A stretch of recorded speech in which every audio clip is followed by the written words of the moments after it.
श्री स्वामी समर्थ. स्वामी भक्तांनो, आज आपण ज्या ताईंचा अनुभव बघणार आहोत तो अनुभव ऐकून आपल्या अंगावरती शहारे उभे राहणार आहे. महाराजांच्या नामस्मरणामध्ये किती ताकद आहे हे आपल्याला कळणार आहे. हे नामस्मरण कसे करायचे, किती करायचे, जेणेकरून आपल्याला आपल्या आयुष्यामध्ये बदल घडून येतील आणि आपल्याला जी काही इच्छा असेल ती आपली इच्छा कशी स्वामी महाराज पूर्ण करतील, या सर्व प्रश्नांची उत्तर या ताईंच्या अनुभवातून आपल्याला मिळणार आहे. त्यामुळे हा अनुभव अगदी शेवटपर्यंत आज प्रत्येक स्वामी भक्ताने बघावा. चला तर मग या सुंदर अशा अनुभवाला ताईंच्या शब्दामध्ये सुरुवात करूया. तत्पूर्वी तुम्ही जर आपल्या चॅनलवरती नवीन असाल तर सबस्क्राईब करायला विसरू नका, कारण असेच रोज स्वामी आईंचे नवीन नवीन अनुभव या चॅनलवरती येत असतात. ताई म्हणतात, सर्वप्रथम सर्वांना श्री स्वामी समर्थ. या ब्रह्मांडाचे चालक मालक पालक भगवान श्री स्वामी समर्थ महाराज यांच्या चरणी कोटी कोटी प्रणाम. स्वामी नामामध्ये खूप ताकद आहे. मी सुरुवातीला एवढंच म्हणावंसं वाटतं स्वामींकडे की मला एवढी घाल भिक्षा समर्था, मुखे नित्य गावी तुझी गुणगाथा, घडो पाद सेवा तुझे किंकराला, समर्था तुम्हावीन प्रार्थो कुणाला. स्वामींशिवाय कुणाला मी प्रार्थू शकत नाही. स्वामींचं नाव नित्यनेमाने मुखामध्ये असावं एवढीच स्वामीच्या चरणी प्रार्थना करते. स्वामी भक्तांनो, माझ्या आयुष्यामध्ये श्री स्वामी समर्थ या क्षणाक्षरी मंत्राने खूप सारा बदल झाला आहे. या मंत्राने मला खूप सारे अनुभव आले आहे. ते सर्व अनुभव आज मी तुमच्यासोबत स्वामी कृपेने शेअर करत आहे. स्वामींची आज्ञा झाली, स्वामींनी सांगितलं की मी हे लोकांना सांगावं, त्यामुळे मी तुमच्यापर्यंत आज हे घेऊन आले आहे. स्वामी भक्तांनो, मी सांगली जिल्ह्यातील रहिवासी आहे. माझे नाव रुपाली देशमुख असे आहे. स्वामी भक्तांनो, सर्वप्रथम सांगायला आनंद होईल की मी स्वामींच्या सेवेत कशी आली. स्वामींच्या सेवेत येण्याचं कारण फक्त दुःख होतं. मी म्हणजे लहानपणापासून दत्त संप्रदायाशी जोडली गेलेली होती आणि मला माझे आजोबा ही दत्तांची सेवा करायचे. आमच्या घरी दर गुरुपौर्णिमेला गुरुचरित्र पारायण होत असायचं. त्यामुळे नकळतपणे मला दत्त महाराजांचा सहवास लहानपणीच लाभला होता. पण मी कधीही स्वामींची सेवा केली नाही किंवा दत्तप्रभूंची सेवा केली नाही. माझे जेव्हा लग्न झाले त्यावेळेस जेव्हा इकडं आम्ही आलो त्यावेळेस खूप सारे प्रॉब्लेम्स आमच्या आयुष्यामध्ये आलं. आमची जी जागा होती ती जागा आमचे जे मोठे सासरे होते त्यांनी खोटं बोलून त्यांच्या नावावरती करून घेतली आणि आम्ही जिथे राहत होतो तेथून आम्हाला जाण्यासाठी सांगितलं. ज्यावेळेस आम्ही म्हटलो की ही आमची वाटणी आहे, आमचं घर आहे, त्यावेळेस त्यांनी कागदपत्र दाखवले आणि तुमचं इथं काहीच संबंध नाही, ही जागा माझ्या नावावरती आहे असं सांगितलं आणि आम्हाला राहत्या घरातून त्यांनी घराबाहेर काढलं. त्यावेळेस खूप सारा दुःखाचा डोंगर आमच्यावरती कोसळला होता. कुठे जायचं, काय करायचं, खूप मोठा प्रश्न होता. आम्ही मग आमच्या शेतामध्ये गेलो आणि तिथे आम्ही पत्र्याच्या खोल्या काढल्या आणि तिथे राहू लागलो. स्वामी भक्तांनो, खूप सारे अडचण समोर आल्या होत्या. जेव्हा लग्न झालं होतं तेव्हा खूप वेगळी परिस्थिती होती. सर्व काही अनुकूल, सर्व व्यवस्थित होतं, घर व्यवस्थित होतं, पण त्यांनी तिथून काढून दिल्यामुळे खूप साऱ्या आर्थिक अडचणींना आम्हाला सामोरं जावं लागलं. मिस्टर शेती करून जॉब करत होते, सासरेही कारखान्यामध्ये कामाला होते, तेही तिथून आता रिटायर झालेले होते. त्यामुळे काय खूप सारे प्रॉब्लेम्स होते आणि माझे जे मुलं होते, मला 2 मुलंही झाले. त्यानंतर माझी म्हणजे सर्वजण म्हणायचे की आपल्याला ती जागा, आपलं घर, पैसे तरी मिळायला पाहिजे. आता जागा तर गेली, आता आपल्याला तिथे पैसे तरी मिळायला पाहिजे त्याने, कारण ते पैसे देण्यासाठी सुद्धा तयार नव्हते, पैसेही देत नव्हते. आणि मग मी असंच बघता बघता काय झालं एकदा की यूट्यूबला स्वामींविषयी खूप ऐकलं, दत्तप्रभूंचंही खूप ऐकत होते आणि त्यावेळेस नकळतपणे जेव्हा अनुभव ऐकले, अशी माहिती ऐकली, त्यावेळेस मला असं वाटलं की आपण देखील काहीतरी करायला पाहिजे. जर शक्ती असेल, काहीतरी प्रचिती आपल्याला जर येत असेल तर करायला काय हरकत आहे. जर चांगलं जर होत असेल तर आपण नक्की करावं असं मनामध्ये आलं. कारण दुपारची वेळ ही खूप म्हणजे आपण झोपण्यामध्ये, गप्पा मारण्यामध्ये घालतो, त्या वेळेमध्ये आपण करूया.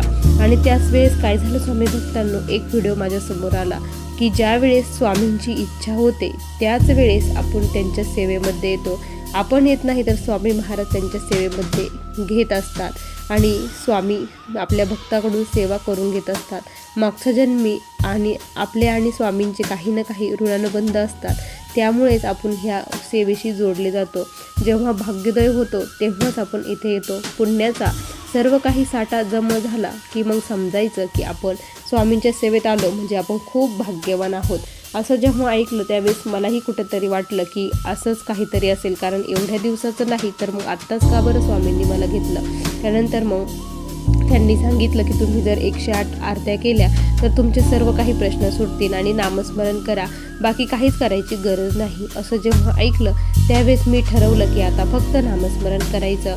आणि मग मी मठात गेलो. मठात गेल्यानंतर महाराजांना श्रीफळ, खडीसाखर, 11 रुपये दक्षिणा, फूल सर्व काही ठेवलं. जे काही जीवनात समस्या आहे, अडचणी आहे, त्या सर्व काही स्वामींना सांगितल्या. त्यानंतर घरी आलो आणि मी स्वामींचा फोटो, माळ, स्वामीचरित्र सर्व काही घेऊन आले. आणि मग मी आता सुरुवातीला स्वामीचरित्र वगैरे काहीच एक वाचलं नाही. मी ठरवलं होतं नामस्मरण करायचं. नामस्मरणाने काय होतं ते आपण बघूया असं मला वाटलं, कारण त्या ताईंनी खूप छान सांगितलं होतं की नामस्मरणाने खूप सारे बदल तुमच्या आयुष्यामध्ये घडतील. जरी तुम्हाला आर्थिक प्रगती नाही झाली तरी तुमच्यामध्ये आत्मिक समाधान प्राप्त होईल, मन शांती तुम्हाला भेटेल. ज्यासाठी आपण सर्वत्र फिरत असतो ती मन शांती आपल्याला या नामस्मरणाने मिळणार आहे.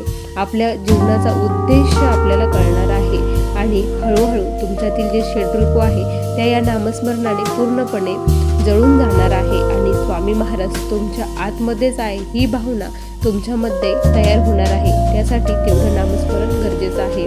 तुमची जर आर्थिक परिस्थिती तुम्हाला सुधारायची असेल तर तुम्हाला रोज स्वामींच्या 51 माळी किंवा 100 माळी जप करावं लागणार आहे असं सांगितलं. त्यावेळेस मग मी ठरवलं की आता मी संकल्पित स्वामींची 3 महिने ही सेवा करणार आहे. मग मी काय केलं की गुरुवार होता, गुरुवारी सकाळी लवकर उठली आणि महाराजांचा मी हे केलं, अभिषेक वगैरे केला. त्यानंतर देवपूजा झाली आणि मग मला वेळ होता कारण मी पहाटे लवकर उठली होती. तर मग मी काय केलं, संकल्प केला. त्या ताईंनी सांगितल्याप्रमाणे हातावरती पाणी, फूल, अक्षदा सर्व काही घेतलं आणि स्वामींना सांगितलं की आजपासून मी श्री स्वामी समर्थ या मंत्राचा जप करायला सुरुवात करत आहे.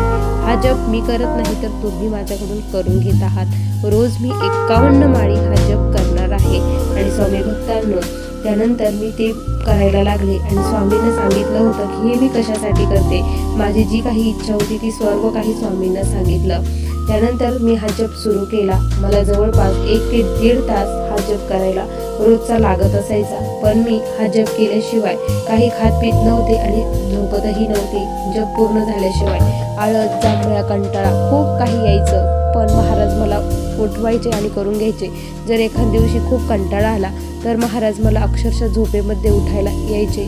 काही ना काही यायचं, फोन वाजायचा, कोणी यायचं, काही व्हायचं, पण मला त्यांनी झोपूनच दिलं नाही. ही सेवा स्वामींनी माझ्याकडून करून घेतली. कारण मी त्यांना पहिल्याच दिवशी सांगितलं होतं की करता करविता तुम्हीच आहात, तुम्हीच सर्व काही आता करून माझ्याकडून घ्यायचं आहे.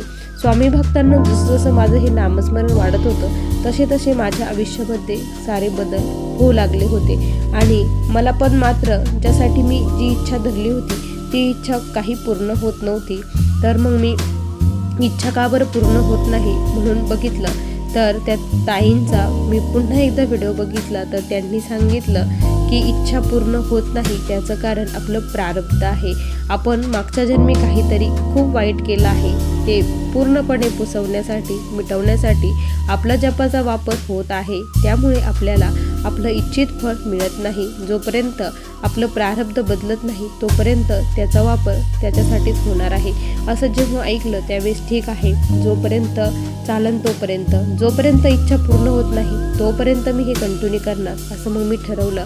आणि रोज मी स्वामीचरित्र वगैरे काहीच वाचत नव्हती, तारक मंत्र म्हणत नव्हती, काहीच नाही.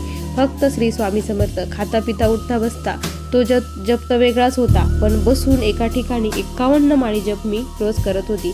आणि ज्यावेळेस असं हे केलं आणि 3 महिन्याचा काळ पलटून गेला त्यावेळेस स्वामी भक्तांनो, जी इच्छा मी व्यक्त केली होती स्वामींकडे ती इच्छा मला वाटतही नव्हतं स्वप्नात की माझी इच्छा पूर्ण होईल.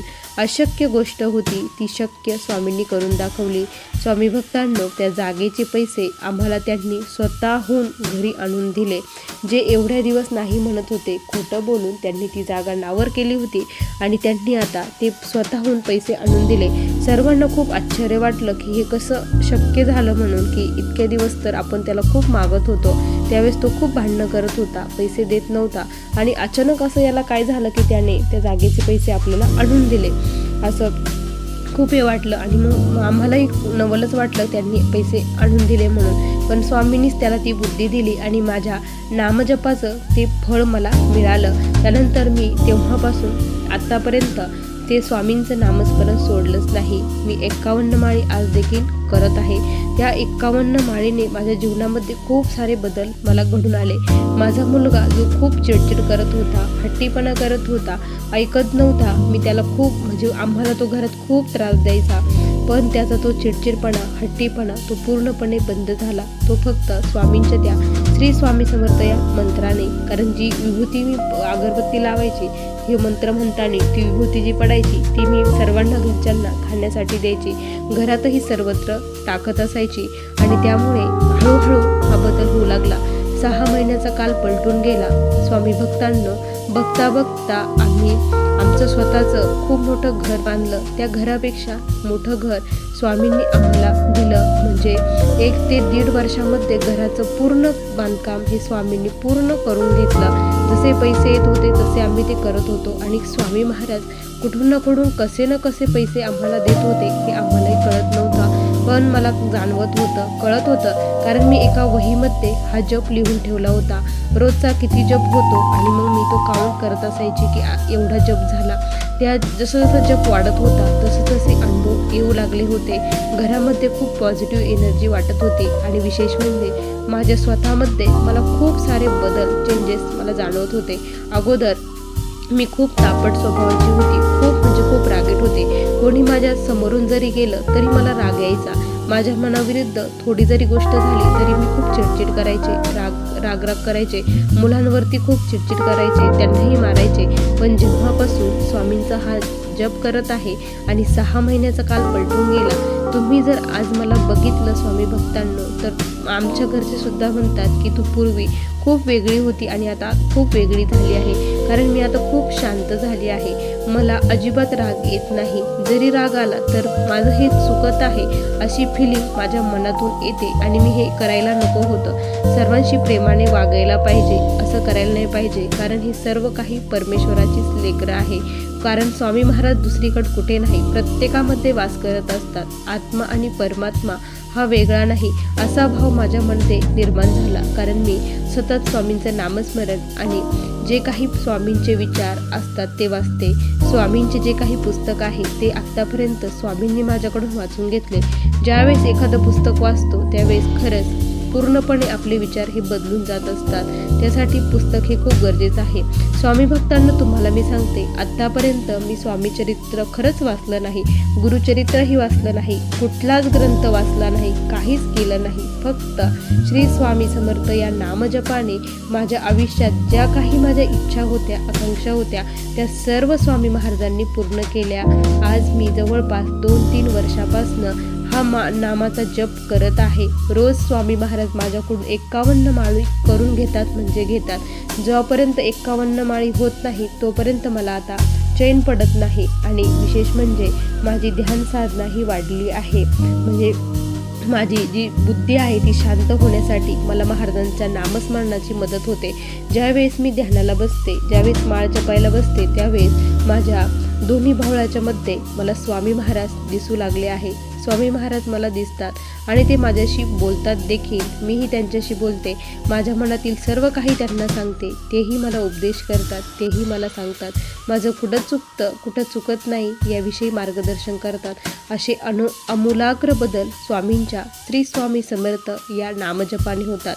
स्वामींनी त्यांच्या चरित्रात जे काही सांगितलं आहे ते खरंच आहे. कारण स्वामींनी सांगितलं आहे, श्री स्वामी समर्थ हा षडाक्षरी मंत्र प्रीतीने जपावा अहोरात्र, त्याने सर्वार्थ पाविजे. त्याने मला प्रचिती आली. आज जे काही आहे ते स्वामी कृपेने आहे. आज आमच्या घरापुढे 4 व्हीलर गाडी आहे. त्याचबरोबर आमचा स्वतःचं घर झालं आहे. शेतीमध्ये जे उत्पन्न निघतं ते खूप चांगलं निघतं. असं आमचं या अगोदर कधीच होत नव्हतं, खूप खराब यायचं आणि जो काही माल येतो त्याला खूप छान भाव स्वामी महाराज आम्हाला देतात. त्यामुळे आर्थिक अडचणी नाही, मुलंही खूप छान आहे, सर्वजण घरातील एकदम प्रेमाने सर्वांशी वागतात, कुणीही कोणाचा द्वेष करत नाही, राग करत नाही आणि विशेष म्हणजे आमच्या घरामध्ये भांडणं हा प्रकारच राहिलेला नाही. कधीच आमच्या घरामध्ये कुणाचेच भांडणं होत नाही. ही खूप मोठी गोष्ट आहे की फक्त श्री स्वामी समर्थ या नामजपाने घडलेली आहे. स्वामी भक्तांनो, तुम्हाला एकच सांगावंसं वाटतं, तुम्ही फक्त एक संकल्प करा आणि तुमचा जो काही नामजप आहे तो लिहून ठेवा आणि तो करत राहा. चालता फिरता उठता बसता करतो, पण ते आपण काही काउंट करत नाही आणि तो चालता फिरता करतो तो तर चांगलाच आहे, पण ज्यावेळेस आपण एका जागेवर बसून संकल्पित करतो त्यावेळेस नक्की आपल्याला अनुभूती प्रचिती ही लवकर येते. एकच महिना तुम्ही हे करून बघा तुमच्या आयुष्यामध्ये देखील काय बदल होतात, तुम्ही स्वतः अनुभव शेअर करताल. स्वामी भक्तांनो, असा मला आलेला हा स्वामींचा दिव्य अनुभव होता. श्री स्वामी समर्थ. बघा स्वामी भक्तांनो, किती सुंदर अनुभव आहे ताईंचा. तुम्हाला हा अनुभव कसा वाटला नक्की कमेंटमध्ये कळवा. पुन्हा भेटूया अशा सुंदर अनुभवासोबत. तोपर्यंत सर्व स्वामी भक्तांना श्री स्वामी समर्थ. जय जय स्वामी समर्थ. श्री गुरुदेव दत्त.